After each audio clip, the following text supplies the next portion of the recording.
57వ గణతంత్ర దినోత్సవ శుభాకాంక్షలు. అందరూ కూడా చెప్పినట్లయితే జనవరి 26, 1950 మన రాజ్యాంగం అనేది అమలులోకి వచ్చింది. మనకి స్వాతంత్రం 1940లో వచ్చినప్పటికీ మన భారతదేశాన్ని, దేశంలో ఉన్న ప్రజలందరినీ నడిపించడానికి ఒక దిక్సూచిగా మనం రాజ్యాంగాన్ని ఏర్పరచుకున్నాం.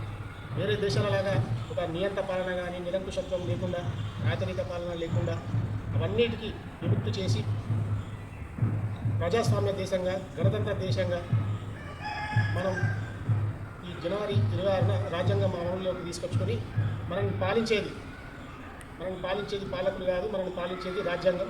రాజ్యాంగం అంటే ప్రజలే. అదొక్కటి కూడా అందరూ గుర్తుపెట్టుకోండి. రాజ్యాంగంను వచ్చినప్పటి నుంచి మీరు చెప్పినట్లు ఎన్నో సవరణలు జరుగుతూ ఉన్నాయి.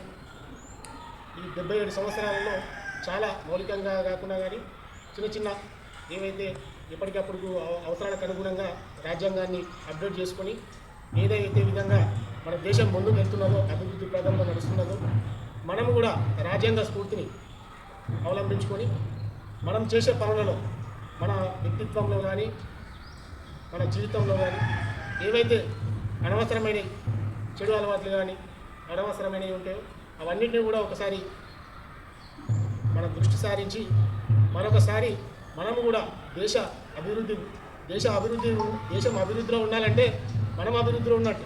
అభివృద్ధిలో మనం ఉంటే దేశం కూడా అభివృద్ధి చెందుతుంది. దానికి మనం ఎవ్వరం కూడా ఏదో వెపన్ పట్టుకొని బార్డర్లకు యుద్ధం చేయాల్సిన అవసరం లేదు. పెద్దగా ఏదో ఇండస్ట్రీ పెట్టో లేదంటే ఇంకేదో ఉపాధి కల్పన చేసే పని అంతా లేకుండా మనం చేసే పని ఏదైతే రెగ్యులర్గా మనం చేసే ఇది నిర్వహిస్తున్నామో, పోలీసు కానీ, వివిధ డిపార్ట్మెంట్లు కానీ, ప్రజలు కానీ ఎవరు చేసే పని వాళ్ళు ఎటువంటి పక్షపాతం లేకుండా, ఎటువంటి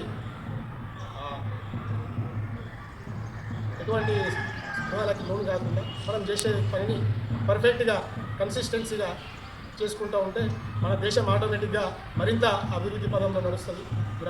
వేడుకలు జరుపుకోవడమే కాకుండా దీనిలో ఉన్న స్ఫూర్తిని కూడా, ఏదైతే మనకి స్వాతంత్ర సమరయోధులు అంతమంది వాళ్ళ అమరత్వాన్ని మనం మరొకసారి గుర్తు చేసుకొని రాజ్యాంగం అమల్లోకి తీసుకొచ్చినటువంటి రాజ్యాంగ నిర్మాతలు కానీ, పెద్దలు కానీ వారందరి స్ఫూర్తిని కూడా ఈరోజు మరొకసారి గుర్తు చేసుకొని మన దేశాన్ని అభివృద్ధి పథంలో నడిపించడానికి మీ పాత్ర నిర్వహిస్తారని కోరుకుంటూ ధన్యవాదాలు.